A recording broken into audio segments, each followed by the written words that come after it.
दोस्तों, आज की जो कहानी है हमारी वो सच्ची घटना पे आधारित कहानी है। और इस कहानी का जो मेन पात्र है, जो अपराधी है, उसकी मानसिक दशा और उसकी स्थिति पर ही पूरी कहानी है। वो कैसी विचित्र प्रवृत्ति का इंसान था और कैसा दरिंदा प्रवृत्ति का था। इस कहानी को आप पूरा सुनेंगे तो आप भी दंग रह जाएंगे कि देश दुनिया में वाकई में कैसे कैसे लोग रहते हैं और कैसी कैसी घटनाओं को अंजाम देते हैं, जिसकी तो कभी हमने उम्मीद भी नहीं की थी। हम सोच भी नहीं सकते हैं उस हद तक तो कि लोग इतने भी गिर जाते हैं। तो दोस्तों, आज की जो हमारी कहानी है उसका पात्र, हालांकि कैसे वो इतना कुख्यात अपराधी बना और ऐसा का इंसान बना घटिया प्रवृत्ति का, और ऐसी उसकी जो आदतें हैं वो कैसे बनी, और क्या जो पूरी कहानी थी पूरी आप सुनेंगे तो बड़ी इंटरेस्टिंग कहानी है। आप भी सुनिए, और सच्ची घटना पे आधारित है। आपको बहुत ही अच्छा लगेगा, प्लस आप सावधान भी हो जाएंगे भविष्य में घटने वाली घटनाओं से। और हमारा कहानी सुनाने का उद्देश्य भी यही है, आपको सावधान करना देश दुनिया में होने वाली घटनाओं से और सतर्क करना। तो चलिए दोस्तों, आज की हमारी कहानी को हम शुरू करते हैं। नमस्कार दोस्तों, आप लोग का हमारे चैनल में स्वागत है। मैं रिपोर्टर हिमानी। तो दोस्तों, आज की जो हमारी कहानी है नारुंदा की है। वहाँ पे एक परिवार था जिसमें वहाँ का जो पिता था वो ऑटो ड्राइवर था, माँ हाउसवाइफ थी, घर में रहती थी, 3 बच्चे थे उनके, जिसमें सबसे बड़ा बेटा राहुल जो था वह बचपन से ही अलग ही मानसिक प्रवृत्ति का था। वह लड़ाई झगड़े करना, अपनी जिद मनवाना, मतलब उसका बचपन से ही ऐसी आदतें थी। कहते हैं ना, पूत के पग पालने में दिख जाते हैं, तो वैसी ही प्रवृत्ति का वो व्यक्ति था। मतलब अपने पेरेंट्स को वो बहुत ज़्यादा परेशान करता था, जिद करता था। और जैसे जैसे वो बड़ा होने लगा तो उसकी आदतें ज़्यादा बढ़ने लगी। वह अच्छा बनने के बजाय और ज़्यादा बुरा हो गया। वह घर वालों की बिल्कुल नहीं सुनता था। उसके पिताजी जब अपने काम से चले जाते थे ऑटो चलाने के लिए, तो वह भी घर से निकल जाता था और पूरे दिन दोस्तों के साथ में घूमते रहता था आवारा की तरह, और घर का एक भी काम नहीं करता था। धीरे धीरे उसने चुपचाप से अपने माँ से पैसे भी मांगना शुरू किया। जब माँ ने उसे देने से मना किया तो वह जाके चोरियाँ करना सीख गया। पहले वह घर में चोरी किया करता था, उसके बाद जब घर में चोरी करने से उसका मन नहीं भरा, पेट नहीं भरा, उसके बाद उसने बाहर भी चोरियां करना शुरू कर दिया। आसपास के घरों में चोरी करने लगा। कई जगहों पे वह चोरी करता था और चोरी करके वह अय्याशी करता था, पैसा उड़ाता था। ऐसे करके उसकी आदतें पड़ने लगी थी और धीरे धीरे चोरी करने के साथ साथ वह लड़कियों के साथ में गलत हरकतें भी करने लगा। 1-2 घर में वह चोरी करने गया था तो वहाँ पे किसी लड़की के साथ में उसने गलत हरकत की थी, तो वह पकड़ा गया था, तो उसको जेल में सजा हुई। लेकिन अचानक ही उसके चाचा जी का देहांत हो गया था, तो पुलिस उसे लेके आई थी। अंतिम जो 12 दिन रहते हैं, 12 दिन पे लेके आई थी पुलिस उसे।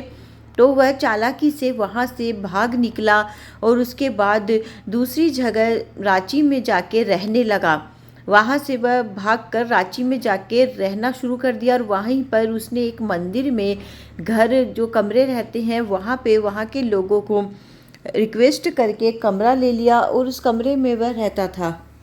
कमरे में रहते रहते ही उसने किराए का घर ढूंढना शुरू किया आसपास में। एक दिन वह एक घर में किराए का घर देखने के लिए ही गया था।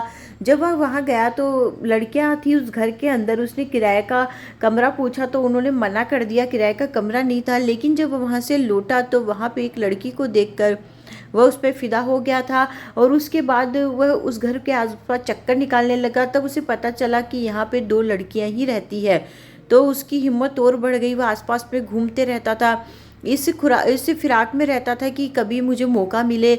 और वह जो लड़कियाँ थी वह, उनके जो परिवार था दूसरी जगह में रहता था, लेकिन वो लड़कियाँ, वो उन्हीं का ही घर था। उसके पिताजी ने यहाँ पे घर बनवाया था अपनी बेटियों की पढ़ाई लिखाई के लिए। वह दोनों बहनें वहाँ पढ़ाई लिखाई के लिए रहती थी। और उसके पिताजी एक दिन आए भी थे जब उनकी छोटी बेटी माही का रिजल्ट आया था। वह उससे मिलने आए थे और उसके बाद वे चले गए थे। और उसकी जो बड़ी बहन थी, अचानक उसको भी किसी काम से बाहर जाना पड़ गया था। माही घर में अकेली थी और माही के पीछे वो व्यक्ति पागल था और उसे मौका मिल गया। उसने देखा कि माही घर में अकेली है तो क्यों न इसी मौके का फ़ायदा उठाया जाए।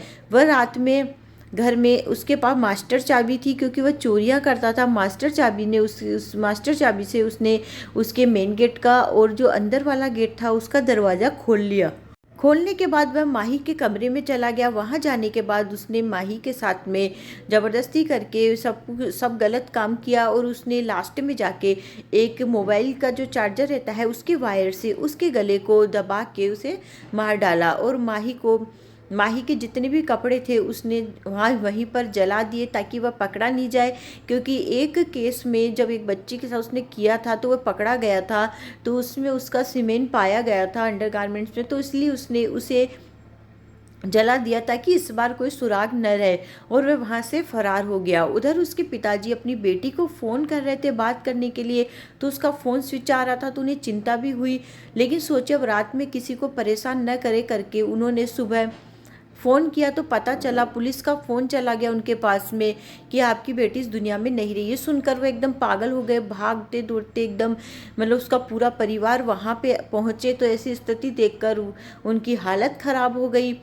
फिर उन्होंने पुलिस की जो टीम थी पूरी वहाँ आई, फोरेंसिक टीम भी आई, और उसको और माही की जो बॉडी थी उसे जांच पड़ताल के लिए भेजा गया।